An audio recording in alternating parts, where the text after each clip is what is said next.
Parece que, inclusive, Jair Bolsonaro pretende anunciar oficialmente o candidato dele. É o mesmo suspense padrão, quem mandou matar Odete Roitman, mas, de qualquer forma, estamos aqui aguardando. É por aí? Vai sair?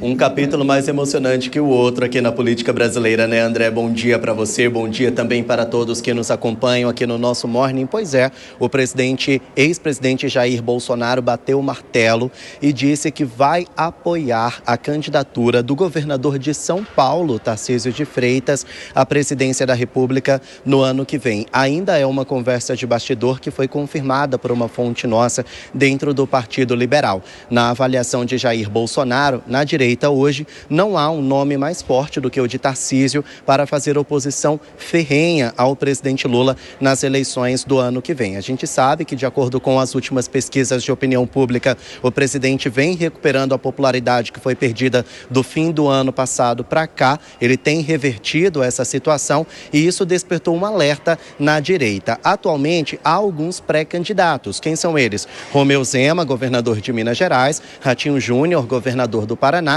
e Ronaldo Caiado, de Goiás. Mas na avaliação de Jair Bolsonaro, nenhum deles tem um nome forte o suficiente no cenário nacional para fazer uma boa oposição ao presidente Lula. Já a ex-primeira-dama Michele Bolsonaro, que chegou a ser cogitada como a candidata do ex-presidente, vai ser migrada ali para uma disputa no Senado Federal. Há uma prioridade dentro do Senado nos partidos de oposição, justamente para que consigam aprovar o maior número de senadores e assim travar uma disputa com o Supremo Tribunal Federal no eventual impeachment de Alexandre de Moraes. Michele Bolsonaro figura nas primeiras posições nas pesquisas de opinião pública ao Senado, aqui pelo Distrito Federal, então ela também não deve participar da disputa na presidência. E o próprio Jair Bolsonaro está inelegível pelo Tribunal Superior Eleitoral por abuso de poder econômico e político e condenado pela primeira turma do STF por tentativa de golpe de Estado. Então, entre todos os nomes, Tarcísio de Freitas é considerado o mais forte. Inclusive, se Alexandre de Moraes autorizar, a nossa fonte me disse que Tarcísio de Freitas deve ter um novo encontro com Jair Bolsonaro para que ele seja oficializado como o pré-candidato da direita na disputa eleitoral do ano que vem. Outros governadores devem estar presentes nessa reunião, a depender da autorização de Alexandre de Moraes. Mas Jair Bolsonaro, que não pode contar com o próprio nome, quer Michele no Senado e demais governadores não são fortes o suficiente, deve apoiar, então, Tarcísio de Freitas. O governador já disse a público que quer candidatar, quer tentar a reeleição ao governo de São Paulo, mas tudo isso faria ali parte de uma estratégia política e de que ele teria sido convencido a disputar as eleições presidenciais. Agora, tudo isso está no campo do bastidor, não há nenhum anúncio oficial, mas já é ali uma manobra política da direita para frear a popularidade do presidente Lula nas pesquisas de opinião pública. Voltamos ao estúdio. Igor Damasceno, agradecemos e muito a presença aqui. Agora, David de Tarso, acho que no Planalto há uma grande preocupação na possível viabilidade do governador Tarcísio de Freitas nessa disputa ao Planalto. Um conservador mais palatável, resultadista, claro que fazendo esses acenos de fidelidade ao Bolsonaro e ao bolsonarismo, o que traz voto, muito voto, mas também traz a rejeição, ali o rescaldo de rejeição associado ao ex-presidente. Afinal de contas, você acha que ele vai encarar? Porque, sem dúvida, como a gente sempre disse, é o possível postulante da direita que teria mais a perder em tese, afinal, é o único ainda de primeiro mandato.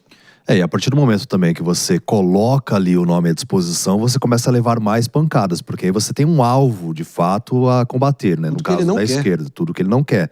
Mas o Tarcísio, eu acredito que mesmo que ele receba o apoio do ex-presidente Jair Bolsonaro, ele não vai atrair essa rejeição que o ex-presidente tem, justamente porque o discurso dele é mais ponderado. Apesar dele ter tido uma fala recente aí que não caiu muito bem em relação à Coca-Cola, diante da crise do metanol, ele é bastante ponderado nas palavras, ele analisa antes de falar, então acho que é um bom nome, sim, para a direita, para conseguir essa articulação e, quem sabe, né, chegar realmente a vencer as eleições para presidente. Acredito que seja um bom nome entre todos os que estão sendo apresentados e até mesmo ele tem a confiança também do ex-presidente Jair Bolsonaro, né? Os outros são mais desvinculados ao nome de Jair Bolsonaro. Então ele quer alguém que seja forte, mas que também não o abandone caso realmente seja eleito.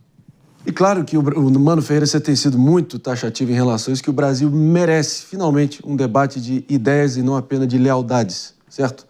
Vou deixar você elaborar aqui, mas uma coisa, acho que há da gente conceder aqui, pelo menos, que apesar dessa lealdade, desse movimento de cerrar a fileira com o bolsonarismo, que o governador Tarcísio tem que fazer, de qualquer forma, ele é um sujeito com conteúdo, com lastro, e pelo menos vai... acho que subir o nível técnico, pelo menos, do debate. É isso que nós esperamos como país, né, Marinho? Porque precisamos, não dá para a gente ver mais um ciclo eleitoral dominado por uma disputa de personalidades quando o Brasil tem tantos problemas. E temos, nessas últimas semanas, acho que um caso emblemático em que é possível fazer uma clara oposição entre a posição do governador Tarcísio e a posição do presidente Lula, como no caso das estatais. Quando a gente olha o rombo dos Correios, que precisa de um socorro de mais de 20 bilhões, o Correios, uma estatal de longa história, inclusive relacionada ao PT, eu me refiro aqui ao fato de que foi por meio da CPMI dos Correios que o Brasil descobriu o escândalo do mensalão e, tantos anos depois, a gente olha para a estatal e ela segue nas páginas policiais ou na contabilidade criativa tenebrosa que gera prejuízos ao país, e o governador Tarcísio tem se colocado como, de forma bastante incisiva, um defensor das privatizações, justamente em oposição a essa agenda regressista e estatista que é mantida pelo governo do PT. Se o Brasil puder discutir, portanto, modelos de Estado, se desejamos ou não manter essas estatais caquéticas que estão dando prejuízo, que não tem mais função para o futuro do país, será um grande ganho para a população. Articulações a todo vapor em São Paulo, em Brasília, bastidores fervendo. O que você já apurou? Jess Peixoto. Então, a visão do Bolsonaro, neste momento, é que ele precisaria, que a melhor oportunidade, às vezes, dele vai ser a eleição de um nome forte na direita, pensando num futuro de indulto, pensando em outras situações, porque a realidade é que ele não tem muitas esperanças em relação a qualquer tipo de pedido ali da defesa dele nesse processo. Então, ele está precisando apostar nesse nome. E aí, o nome está sendo um grande problema. Porque, André, recentemente nós tivemos o presidente do PL, Valdemar da Costa Neto, falando sobre que Bolsonaro deveria escolher não só o nome, mas o vice e toda a configuração. Só que a gente vê uma perda em relação não aos votos, mas às pesquisas desse poder aí transformador. Ele próprio não poderá fazer toda aquela movimentação que ele fez no passado. Então, tudo isso é um problema. E dentro disso, surgem dois nomes que eu acho que é possível dele escolher. Ratinho Júnior e o governador aqui, que é governador do Paraná, e o governador Tarcísio de Freitas.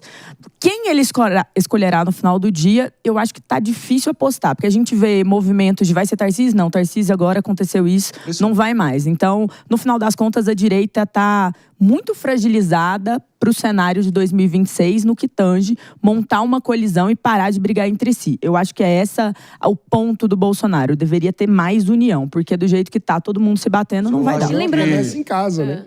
Lembrando aqui, eu queria só falar uma coisa. Eu estava aqui refletindo. A gente falou, né?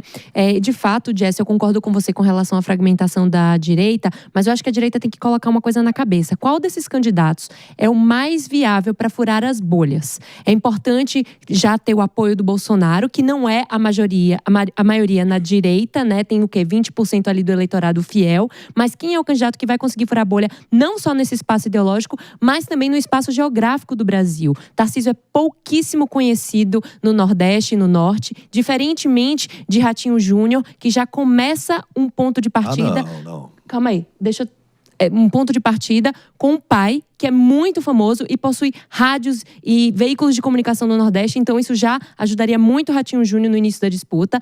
Eu não estou aqui falando de favoritismos, estou apontando aqui uma estratégia que eu vejo, entende? Então acho que tem que refletir isso. E tem uma pesquisa recente que divide a população brasileira em 6 segmentos. E a grande maioria da população não é nem, assim, para a direita ideológica, nem para a esquerda ideológica. Está ali no meio, então é o quê? Mais de 50% dessa população que precisa ser convencida de quem é o candidato que vai furar essas bolhas.